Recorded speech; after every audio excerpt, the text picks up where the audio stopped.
Hey, boys and girls. It's me again, and we're going to be doing some more multiplication, but this time with the lattice method.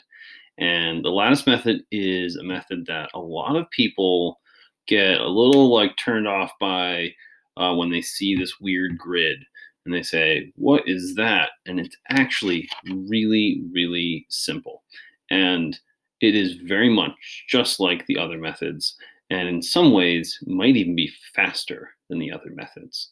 The key piece in this method is knowing your facts and drawing the lattice properly. So we're going to give this one a try. We're going to do a 2-digit by 2-digit problem first. All right, so we're going to go with um, 44. No, let's do a different digit. 46. And I'm going to dismiss that. Don't need that.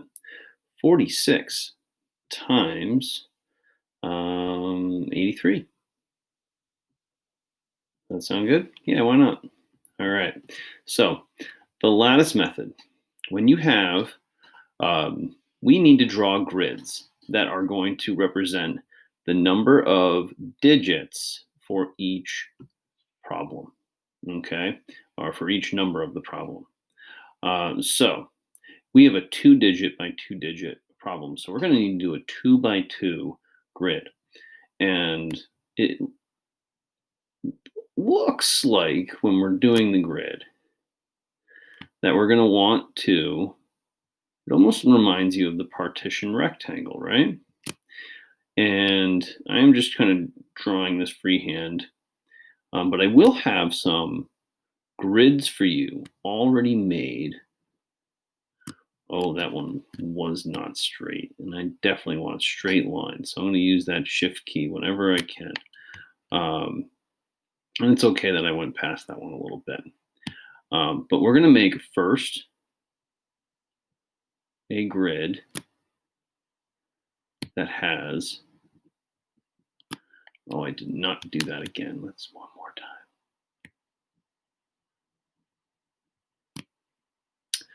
Well, not perfect. There we go. All right, so we've got the 4x4 grid, but we also need to draw in diagonal lines. And that part is really, really important that we draw for each diagonal, that every diagonal goes from corner to corner of every box. Okay, so it's going to be really important that we do that. Okay, so I'm going to try holding down my shift key again. And let's see if I can. Nope, not good enough. Let's try it one more time. This time, hopefully, without error.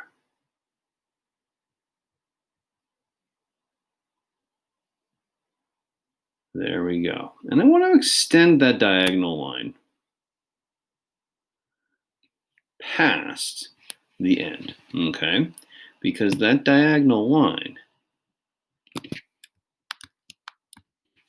is going to be how we kind of keep our place values in order. And I'm going to show you what those place values are just in a second after I finish this grid, right? So there is our first grid. And we're going to do 46 on the top and 83 on the side. Notice how I put the tens place of the 83 above the 3 of the 1 in the ones place. Okay, so now that we've drawn this out, I want us to take a look. This first diagonal here is going to be the ones, and then this is going to be the tens, this is going to be the hundreds, and this is going to be the thousands. Now let's pay attention to how that works. So we could start with any kind of combination, and just like the partition rectangle, we're going to kind of bring one number down and one number across to multiply together. We're only going to put sort of the facts here. So 4 times 8, even though this is a 40 and this is an 80. Okay, so we're going to do 4 times 8 is 32. All right, and then we can do this one. 6 times 8 is 48.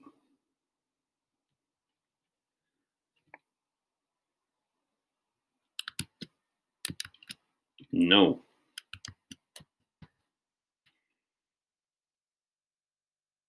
There we go. And then we have 6 times 3 is 18.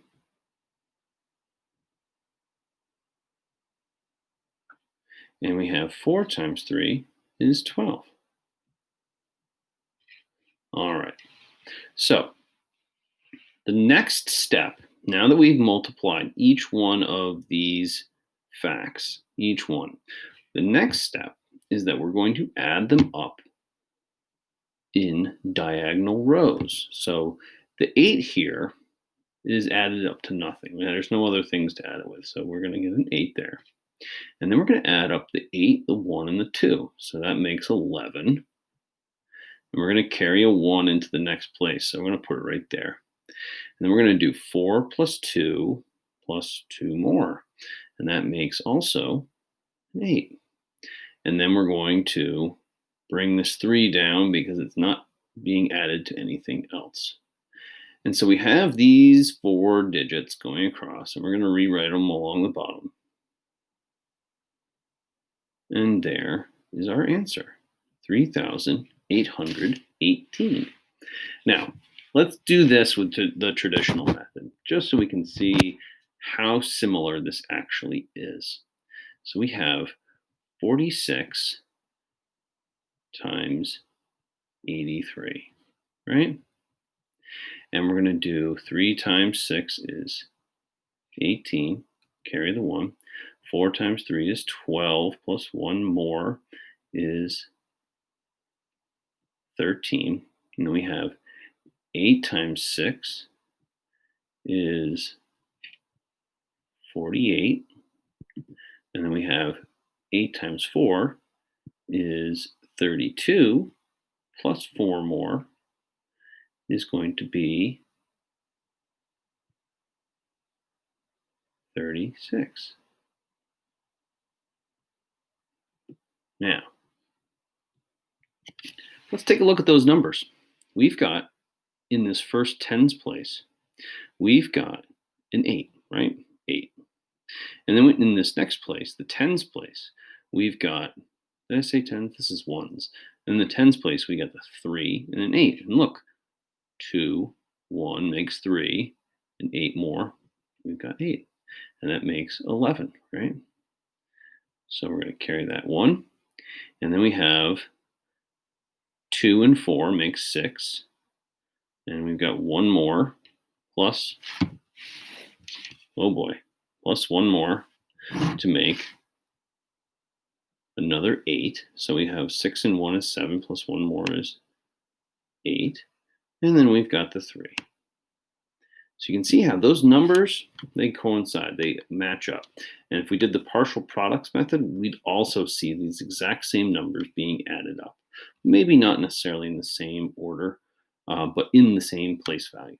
Okay, so let's try another one. And we're going to try on a actual pre-made grid. I'm going to provide these pre-made grids. There's different ones that look some like this, some like this, and there's even some ones that, depending upon which kind of problem we have, will be the problems that the grid that we use. And that's the key thing here, is that you need to draw the grid, or at least use the grid that's the correct one. So this is a 3 by 2 grid. So we need to have a 3 by 2 problem. So we're going to do something like 469 times 35. That sounds good, right? So we're going to do 4, 6, 9, and 3 and 5. So we need to know our facts. And the way we do this, and I forgot to mention this in the previous slide, but when we multiply our facts, we multiply them, or when we write the facts into these lattice grids, when we have a double-digit number, which most of them usually are, you're going to put the tens place in this half of the grid, the upper diagonal, upper left side, and then you're going to put the ones place for that fact in the bottom right side. So, for example, 9 times 3 is 27. So we're going to put the 2, the tens there, and the 7 from the ones there, right? Now, if we happen to have a single digit number, let's say, for example, we do 2 times 3, we would get a 6, and that would be a 0 and then a 6. And I could show that down here. Let's say, for example, we had a 2 and a 3. We would write it like that, okay, except neater. So, anyway, next, 9 times 5 is 45. And then 6 times 3 is 18. And then 6 times 5 is 30. And then 4 times 3 is 12. And then 4 times 5 is 20. Okay? And then we just add up the diagonals again. Okay? So, I'd like you to finish off this problem that I just started. And I'm sorry, I'm jumping ahead. Let's add it up. And then I'm going to give you one more, and I want you to actually work on it. I kind of just jumped right into solving this one before. So we have 7 plus 4 is 11. We're going to carry the 1. And then we have 2 plus 8 is 10, plus 3 and 1 makes 14. Carry the 1. We have 1 and 2, 2 and 1. That makes 6. And then we have one more. So our answer, we can write right here. We have 16,415. Oops. 15. There we go. All right. Now, let's do one more. And this time, let's pause and solve. All right. So I'm giving you this opening part here. Let's make the rest of this problem. 652 times 38. Yeah? Yeah, why not? All right, so pause, work on it, and when you're ready, let's unpause and solve.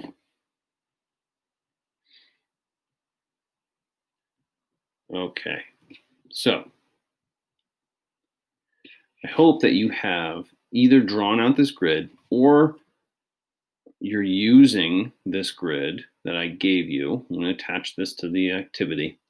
You can also print it out, but you should get into the habit of learning how to draw these grids. It's very simple. The key piece is just making sure you draw those diagonals from corner to corner. Okay, that's the key piece. And when you do that, when the grid is drawn properly, it should make it very simple to solve. Now, let's get into solving. Okay, so we did the 2 times 3 already, and that was 6. 2 times 8 is 16. 5 times 3 is 15. And 5 times 8 is 40. 6 times 3 is 18. And 6 times 8 is 48. Now, let's add. We've got 6, 7. We've got 9 plus 8 is 17. We've got 8 plus 1 and 1 makes 10, plus 4 more is 14. And we got 1 and 1, which makes 2, which makes it And I'll write it down here if the pen tool will let me. Nope.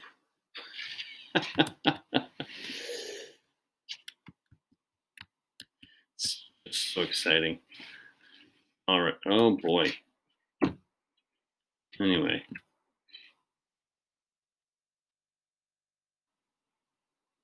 So we have 24,776.